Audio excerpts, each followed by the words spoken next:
Train आ चुकी थी और हमारा उज्जैन का सफर शुरू हो चुका था। काफी टाइम से प्लान बना रहे थे महाकाल के दर्शन के लिए और फाइनली वो दिन आ ही गया। ट्रेन में बैठने के बाद बस ये एक्साइटमेंट थी कि जल्दी से उज्जैन पहुंचे और बाबा महाकाल के दर्शन करें। सफर के बीच में राजस्थान के कुछ लोग मिले जो ट्रेन में भजन गा रहे थे। उनको भजन गाते हुए देखकर सच में बहुत अच्छा लगा। ऐसा लगा कि हमारी इंडिया की कल्चर और भक्ति कितनी ब्यूटीफुल है। वो तो है ही दोस्तों, अलग अलग जगहों के से आए लोग, सबकी लैंग्वेज अलग अलग होती है, लेकिन भक्ति के समय सब लोग एक जैसे हो जाते हैं।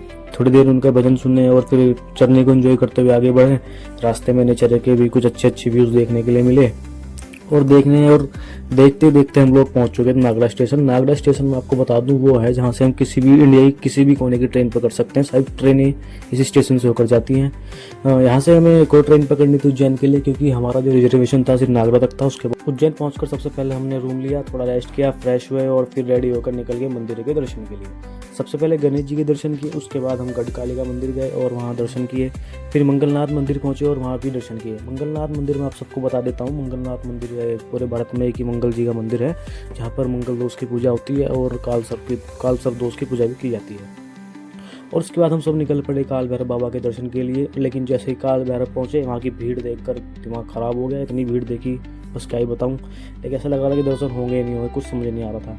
लेकिन भीड़ काफ़ी ज़्यादा थी, लेकिन फिर भी हम लाइन में लग गए और लाइन में चलते आराम से मंदिर के अंदर पहुंच ही गए।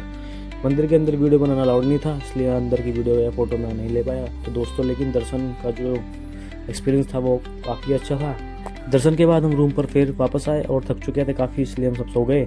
अगली सुबह हम निकल पड़े नागचंद्रेश्वर महादेव के दर्शन के लिए। और यहाँ पहुँचते ही जो भीड़ देखी उससे तो बस क्या ही बताएं। जैसे कल काल भैरव दर्शन करने के समय भीड़ थी, उससे भी 2 गुना ज़्यादा भीड़ थी। कम से कम 4 या 5 लाख लोग दर्शन के लिए आए थे नागचंद्रेश्वर बाबा के दर्शन करने के लिए।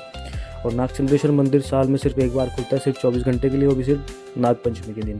इसी वजह से यहाँ बहुत ज़्यादा श्रद्धालु दर्शन के लिए आते हैं।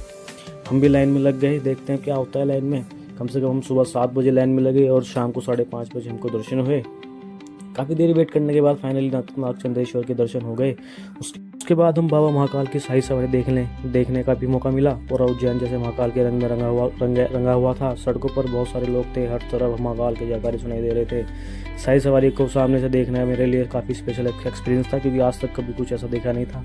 उसके बाद हम महाकाल लोक भी गए। महाकाल लोक को सामने से देखना और फ़ोन में देखना बहुत ही अलग है। जैसे आप सामने से उसको देखोगे उसका अलग एक्सपीरियंस आपको देखने के लिए मिलेगा। वहाँ की बड़ी बड़ी मूर्तियाँ जो हैं, पूरे महाकाल लोक का जो एटमॉस्फेयर था बिल्कुल स्पिरिचुअल जैसा लग रहा था। और बस इसी तरह हमारा उज्जैन का वाली जर्नी थी यहाँ पर सब कंप्लीट हुई थी। और उसके बाद हमने सोचा कि चलो अब यहाँ पर आए हैं, थोड़ा शॉपिंग कर लेते हैं। फिर हम थोड़ा बाजार में गए, आप सब देख सकते हैं। तो दोस्तों अगर ये वाला ब्लॉग अच्छा लगा हो लाइक कर देना, सपोर्ट कर देना, सब्सक्राइब कर देना। और हर हर महादेव। मिलते हैं नेक्स्ट ब्लॉग में।